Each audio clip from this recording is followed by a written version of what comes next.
that dam, and it's going to flood the valley. And when it does, it's going to take a lot of people with it. And it's up to us to either prepare for it as best we can and pay attention to the things that are going on, or you don't, And that's the thing, is that we're at that point. We're really at that point, don't you think, Riff? Yes, we are. We're just weeks away from something, the beginning of something. Yes. And yes. I mean, bar the WebBot, right? Take that out of the equation for a second. You can feel it in the air. You can sense it. You can smell it. You know? That's what everybody is saying, Joe. Andrew, it makes the hairs on your neck stand up on end, and that's where I feel it. I've got the discernment alarms going off. Boy, something's not right here. Look in Chairman Obama's administration. They're running like mad. They're flying for the hills. Why? Normally you see that at the end of the administration, or between the first and the second terms. In the middle like this, or even before the elections, why? Especially right before the elections. It looks so bad on their party. It does look bad. I got a caller in queue. I'm going to bring him on. John from Pennsylvania, you're live on the show. Go ahead. Hello, gentlemen. How are you this evening? I'm doing just fine. How about yourself, sir? Doing great. Enjoying the show. Really good information. And I'm proud to be joining you guys here in a couple of weeks on the new network. Just wanted to let everybody know that I'm one of the co-hosts of a show that you guys are going to be having on Saturday nights called Braveheart Radio. Little shameless plug there. But the reason I called is I wanted to talk to Mr. Evensen. Greg, can you hear me? I can, thank you. Well, Greg, I wanted to first of all tell you that I love what you do, and I love how outspoken you are about everything that's happening, and you're a man after my own heart, because I'm the same way. Anybody that's listened to my local show can pretty much attest to that. Your articles on newswithviews.com, I read every single one of them, and I listen to as many radio shows that you're on as I can. I'm not starstruck, and I'm not sucking up to you, but I have an issue with something that you had brought up. Probably, I guess it's about 3 or 4 months ago now. It was during the height of the Gulf oil spill. You were on a show on Steve Quayle's network. You were on a show with Hawk, which I listen to every week. And you were going along great, and all of a sudden you started talking about alien-human hybrids. And it just, Greg, I got to tell you, it really turned me off. I know there's a lot of facets to this whole deal. The fact that we have so much on our plate to look forward to, listen to, and to deal with. I think something as intangible as that is detrimental to what we're facing, to our ability to face what we have to face here. If you could, I would really like to know how that particular topic really has anything to do with what we're facing, and the things that you spend 95% of your energy, and it's spent very well, I might add, talking about and educating us on it and preparing us for. If you could you tie that in a little bit, because I was really lost, and I have been ever since that particular show.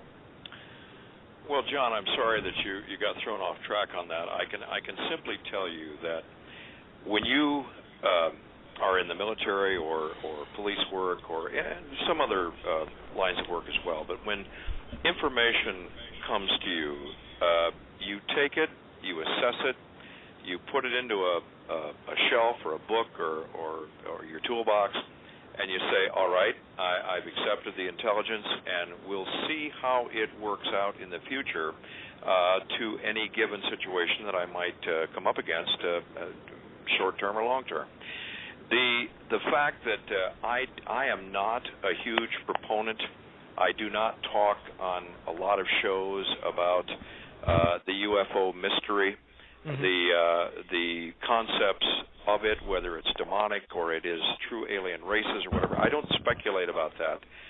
The information came to me from an investigator in New Mexico, and I found it so fascinating that this was even a possibility that I mentioned it on the show in the process of describing the other issues that were happening at that time. Now, knowing that it would probably ring a few alarm bells one way or the other, wasn't a particular deterrent to me. I felt that I set it up well enough that I assumed that people would be able to pick through it and say, okay, well, it's something else, and I'll chew on that later. If we're going to go along with a predetermined agenda, that everything that is said has to be qualified or left out because it's controversial, or it doesn't seem to make sense at the moment, then we're really going into areas where we do not have the right to go, in my personal view. I believe that you're mature enough and you are experienced enough and you have perhaps other sources of information that would allow you to take that information or anything else that was said on that broadcast to a point where you could develop it into a strategy for yourself. Some things are going to apply, some aren't. In retrospect, maybe simply because it was controversial, and looking back in the broadcast now with all the stuff that we were bringing out, I may not have chosen to go ahead with that. I don't regret it. I simply think it was maybe a little bit out of place. But it was there. It was a component. It came in at the same time, and I thought, well, maybe this ties in. Maybe somebody else can give me some enlightenment on it, and so I did it for that reason. And I don't know if that gives you any clarification, but it wasn't meant to throw anybody off base or off course. It's just when we talk about these things, and I appreciate this so much with Griff and Erin both, when I've been on other shows with them, they are so articulate and so low-keyed most of the time and so reasoned and measured. It's good to be on with them because they really keep people from having to go through serious counseling when they're listening to me on the same broadcast.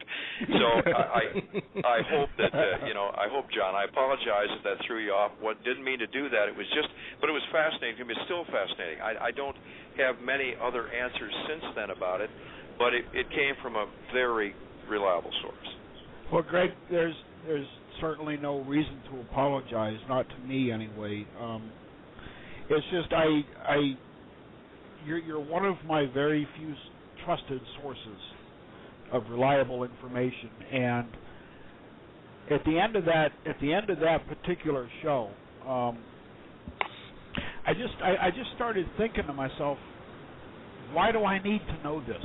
Why do I need to worry about this?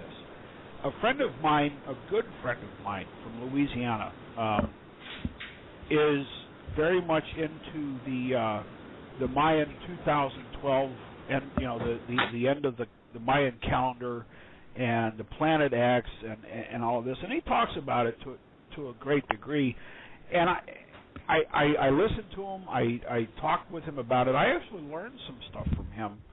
But he and I got into a debate today, a friendly debate. It wasn't, anything untoward. But and I asked him, this stuff is obviously important to him, and he does read into it a great deal. But I asked him. I said, is Planet X? I'm just going to be straightforward, Greg, and I think you can respect this because you are too, okay? Sure. Can you put a bullet into the head of Planet X because it just took your rights away? Mm-hmm. Well, no, you can't. Sure.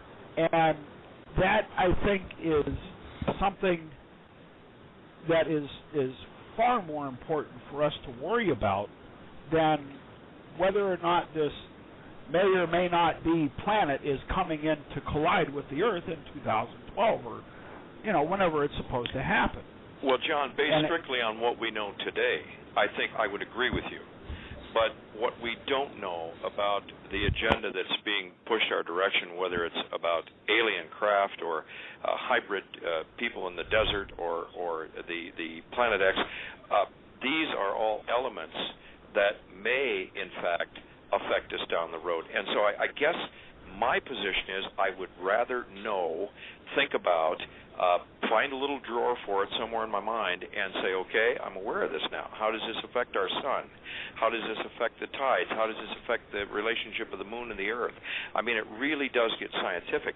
But I agree with you. At some point there's enough happening right outside our front door that has to be pushed back in the line a little bit. And, John, just so you know, you can give shameless plugs anytime.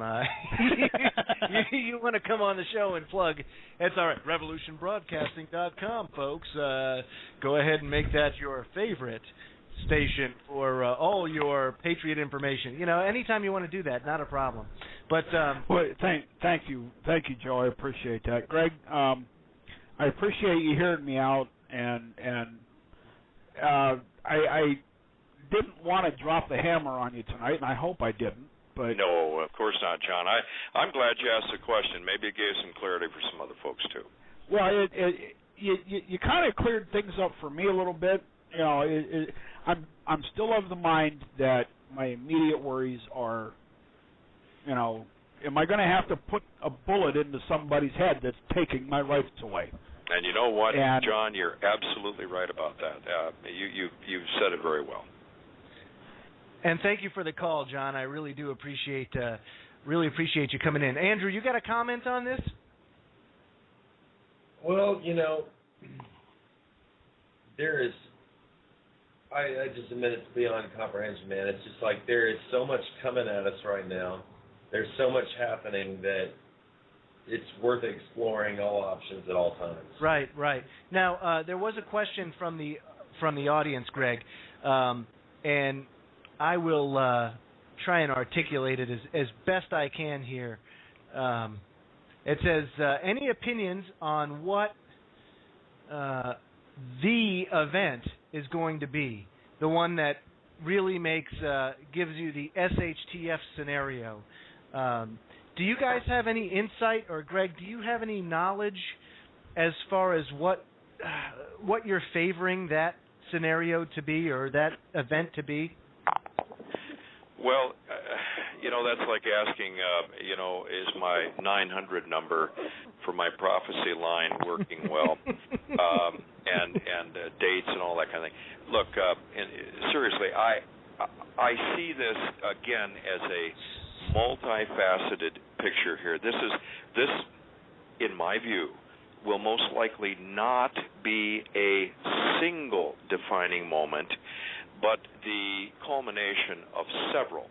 Mm-hmm. One perhaps more important than another, whether that, again, is a false flag or terrorist event or some other outbreak of nuclear war in the Mideast. I mean, these are all possibilities. The Korean Peninsula going again, whatever it is. There could be that one moment, but then I think it will be quickly followed by, or even perhaps preempted by, a general collapse of the world monetary system in conjunction with political strife in the United States and so forth. I think these are all domino events rather than one singular, and I'm not comfortable being any more specific because I really can't. Right. I don't have an inside line, but that to me makes sense. No, it does make sense. It would be like a cascading effect, if you will, yep. Where and that's kind of the way I see it too. How do you feel about it, Erin? Just like he does. I think it was like an avalanche. You're going to have one thing that sets off a string of all these other things. So it's going to, it's just going to be boom, boom, boom, and then all this stuff's going to happen. That's the way I feel like it's going to happen. I'm like everybody else. I've got this feeling. I don't even know how to describe the feeling, but everybody I've talked to has the same feeling. And we've all been through we're anxiously awaiting